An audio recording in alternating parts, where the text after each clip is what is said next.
Wow, কি বজাৰ বাপাৰে! ইমান বস্তু, ইমান ডাঙৰ। বাৰু আমি আহি আছোঁ এখন অসমৰ ভিতৰতে বিখ্যাত বজাৰ, চামগুৰি বজাৰ, নগাঁও চামগুৰি। আৰু আহি বৰ্তমান আহি পালোহি চামগুৰি বজাৰৰ ভিতৰ। চাৰিওফালে কেৱল কল কল কল আৰু কল।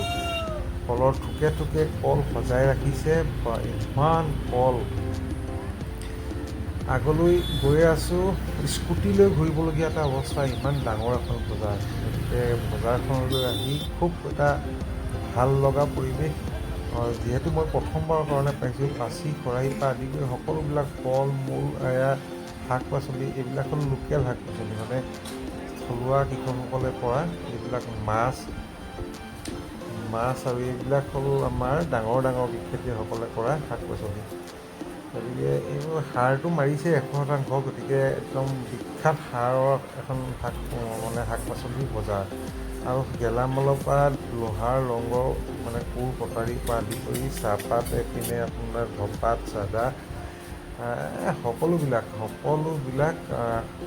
মানে বজাৰ। আৰু বজাৰখন ঘূৰি এটাই বস্তু গম পাইছোঁ, ইয়াতে সকলোবিলাক মানে মেক্সিমাম 80% মানে ধৰি লওক 90% বেপাৰীয়ে মুছলমান ধৰ্মৰ বেপাৰী। মানে তেওঁলোকৰ খুব জনবসতি বেছি অঞ্চলটোত, সেই গতিকে তেওঁলোকে খেতি কৰা সকলোবিলাক বস্তু ইয়াত উলিয়ায়।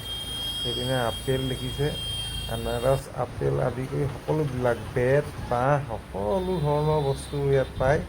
গতিকে বজাৰ সমাৰ কৰি লৈ পিনি অলপ বজাৰখন স্কুটি লৈ অলপ ঘূৰি দিছে, জেলেপি চেলেপি আদি কৰি সকলোবিলাক। আৰু ইলেক্ট্ৰিচিটিৰ বস্তু মানে নোলাবলগীয়া বস্তু একোৱেই নাই, চব ওলায়। গতিকে খুব এখন ডাঙৰ বজাৰ, ভাল লাগিলে বজাৰখন চাই। চেণ্ডেল জোতাৰ পৰা একদম মানে একেবাৰে পাতি, জাল, তামোল পাণৰ দোকান, সৰু সুৰা পৰা চাহ আদি কৰি সকলোবিলাক। গতিকে সুন্দৰভাৱে আমি দুমোনা বজাৰ কৰি ল'লোঁ, একদম কোমোৰা চোমোৰাৰ পৰা আদি কৰি মাটি কঁঠাল সকলোবিলাক সুন্দৰভাৱে লৈ লৈছোঁ। আৰু এতিয়া আমি 4 লাইন মানে 37 নেশ্যনেল হাইৱেৰ ওপৰে ঘৰলৈ বুলি গুচি আহিলোঁ, মানে মোৰ নিজৰ ৰুমলৈ বুলি। গতিকে আজিলৈ বাই বাই, নমস্কাৰ।